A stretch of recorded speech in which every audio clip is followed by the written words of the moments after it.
Құрметті оқушы, бүгінгі сабағымызда «Отан отбасынан басталады» тақырыбы бойынша тыңдалым мәтінімен жұмыс жасаймыз. Бұл сабақта мәтіннің негізгі ойын анықтауға бағытталған тапсырмаларды орындаймыз. Яғни, тірек сөздер, жетекші сұрақтар, мәтін тақырыбы арқылы негізгі ойды анықтаймыз. Ескерту: келесі слайдтарда ұсынылған мәтін мен тапсырмалар үлгі ретінде берілген. Сіз өзіңізге ұсынылған тапсырмаларды орындап, жауап кілттерімен тексере аласыз. Сәттілік! Біз орындайтын тапсырмалар қандай? Бірінші, сурет бойынша сұрақтарға жауап береміз. Екінші, жаңа сөздермен танысамыз. Үшінші, мәтінді тыңдаймыз. Төртінші, сәйкестендіру тапсырмасын орындаймыз.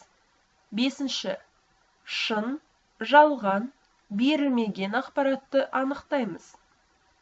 Алтыншы, бос орындарға қажетті сөзді қоямыз. Жетінші, сұрақтар мен жауаптарды мағынасы бойынша сәйкестендіреміз. Сегізінші, ашық және жабық сұрақтарға жауап береміз. Тапсырмалардың барлығы мәтіннің негізгі ойын анықтауға бағытталады. Мәтінді тыңдамас бұрын мәтінге болжам жасауымыз қажет. Ол үшін сізге берілген сурет пен сұрақтар көмектеседі.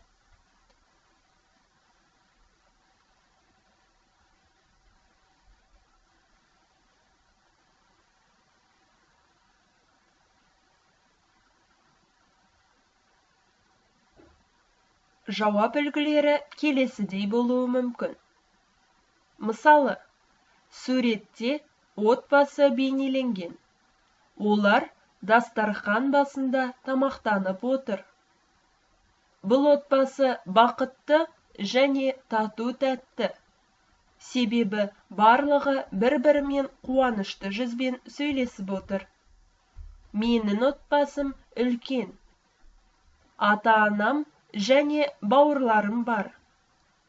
Біз бір-бірімізге қамқорлық танытамыз.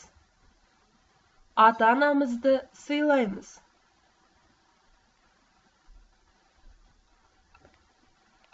Екінші тапсырма. Мәтіннің мазмұнын қалай түсіне аламыз? Ол үшін жаңа сөздермен жұмыс жасау қажет. Сізге үлгі ретінде «Отан отбасынан басталады» атты мәтін ұсынылады. Ұсынылған мәтінде бірнеше жаңа сөздер кездеседі. Жаңа сөздерді мағынасы бойынша суреттермен сәйкестендіріп көріңіз.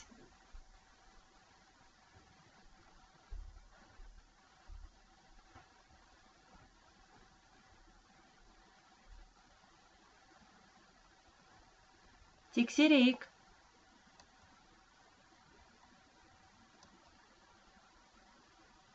Жарайсыз. Үшінші тапсырма.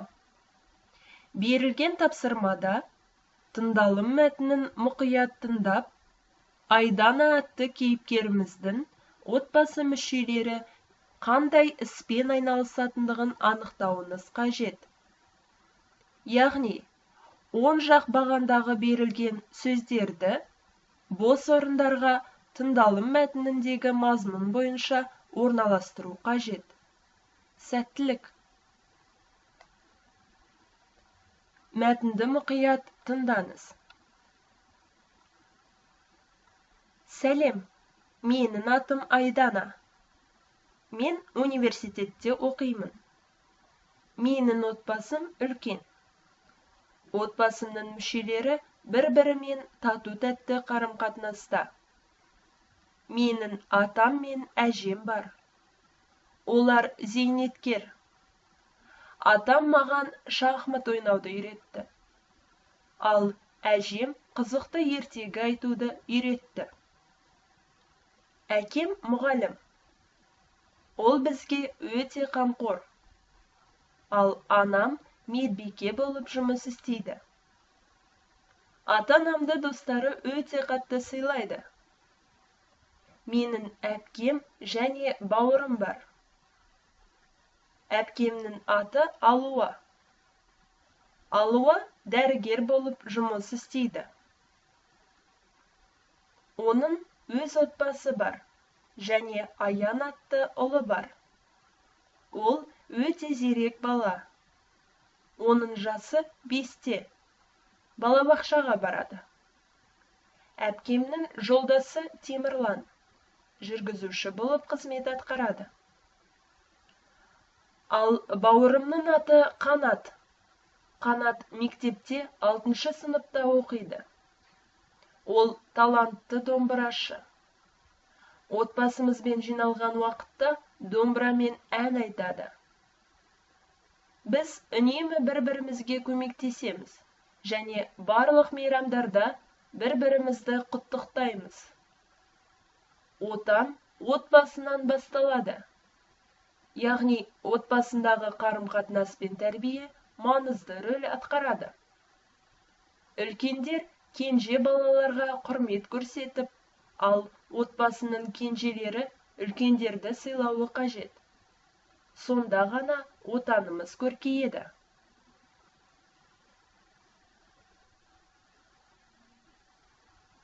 Тексерейік.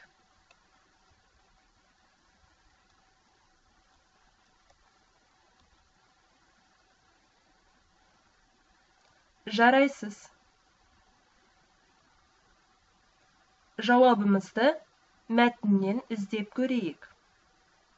Айдана университетте оқиды. Ата-әжесі зейнеткер. Әкесі мұғалім, анасы медбике. Әпкесі дәрігер, бауыры мектепте оқушы.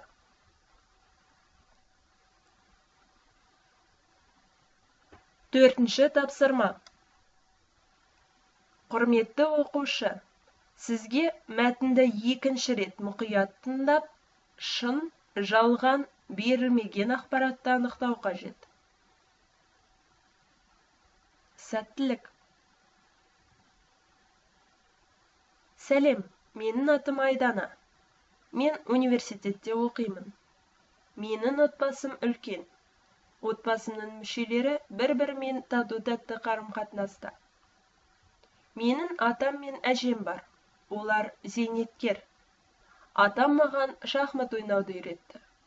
Ал әжем қызықты ертегі айтуды үйретті. Әкем мұғалім. Ол бізге өте қамқор. Ал анам медбике болып жұмыс істейді. Ата-анамды достары өте қатты сыйлайды. Менің әпкем және бауырым бар. Әпкемнің аты Алуа. Алуа дәрігер болып жұмыс істейді. Алуаның өз отбасы бар. Және Аян атты ұлы бар. Ол өте зерек бала. Оның жасы 5-те. Балабақшаға барады. Әпкемнің жолдасы Темірлан жүргізуші болып қызмет атқарады. Бауырымның аты Қанат. Қанат мектепте 6-шы сыныпта оқиды. Қанат талантты домбырашы. Отбасымызбен жиналған уақытта домбырамен ән айтады. Біз үнемі бір-бірімізге көмектесеміз және барлық мейрамдарда бір-бірімізді құттықтаймыз. Отан отбасынан басталады. Отбасындағы қарым-қатынас пен тәрбие маңызды рөл атқарады. Үлкендер кенже балаларға құрмет көрсетіп, ал отбасының кенжелері үлкендерді сыйлауы қажет. Сонда ғана отанымыз көркейеді. Тексерейік.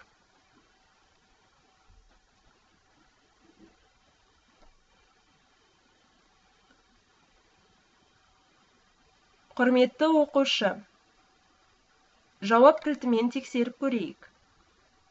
Айдана университетте оқиды. Айдананың атасы мен әжесі зейнеткер.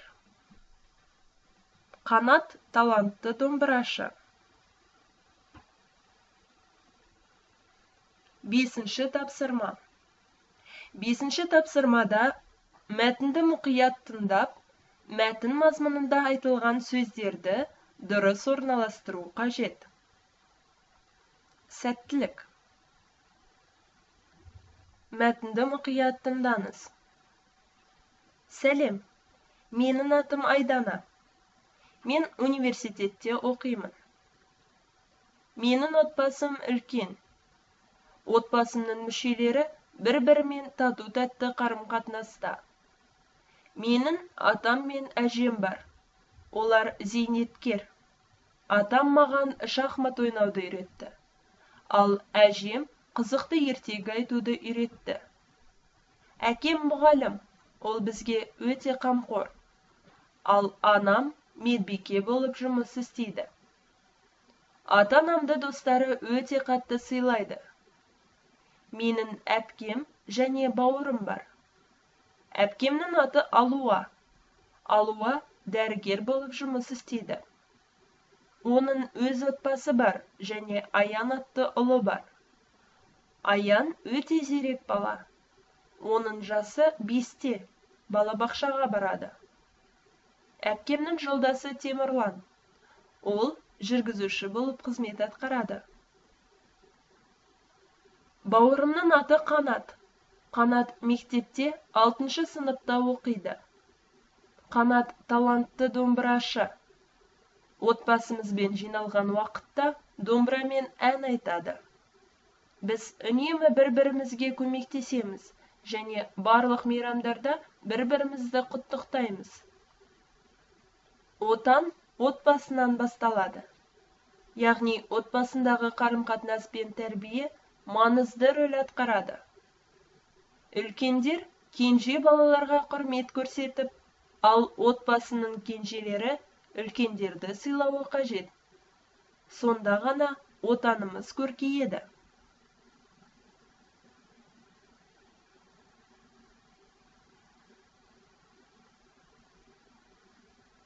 Тексерейік.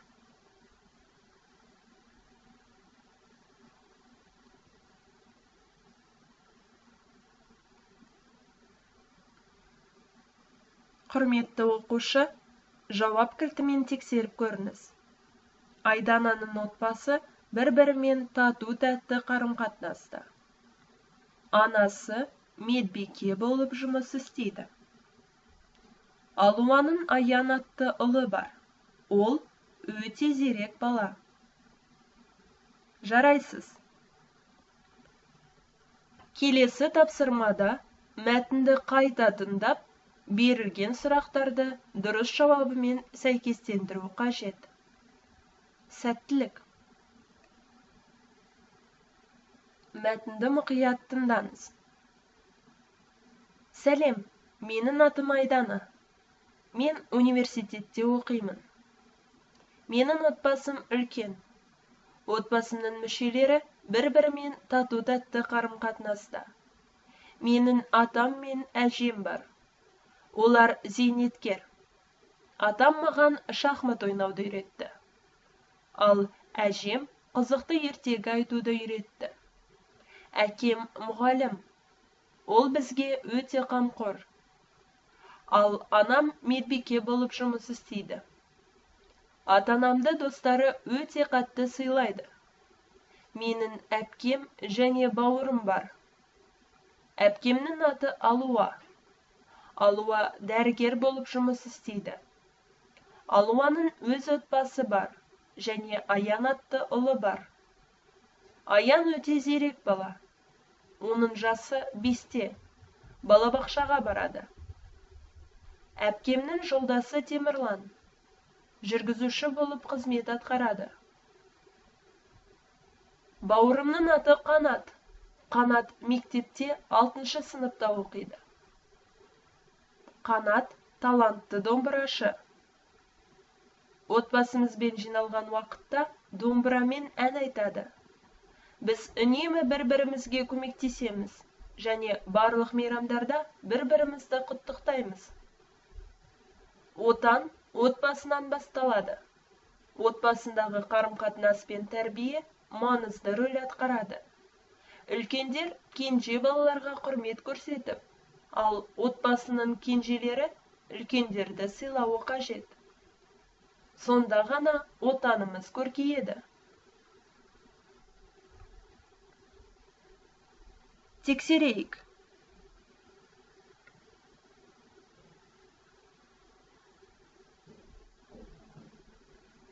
Құрметті оқушы, жауап кілтіне назар аударыңыз.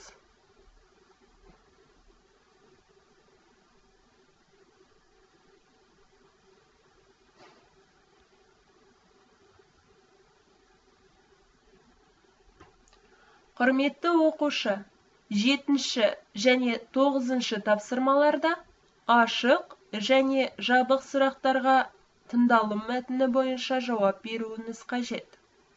Сәттілік.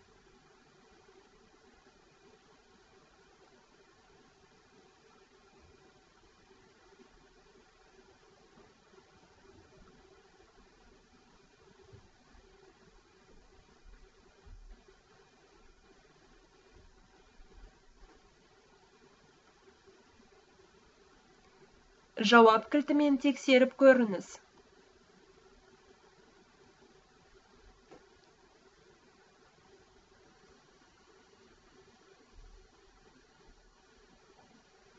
Құрметті оқушы, жоғарыда ұсынылған мәтін мен тапсырма түрлері үлгі ретінде ұсынылған.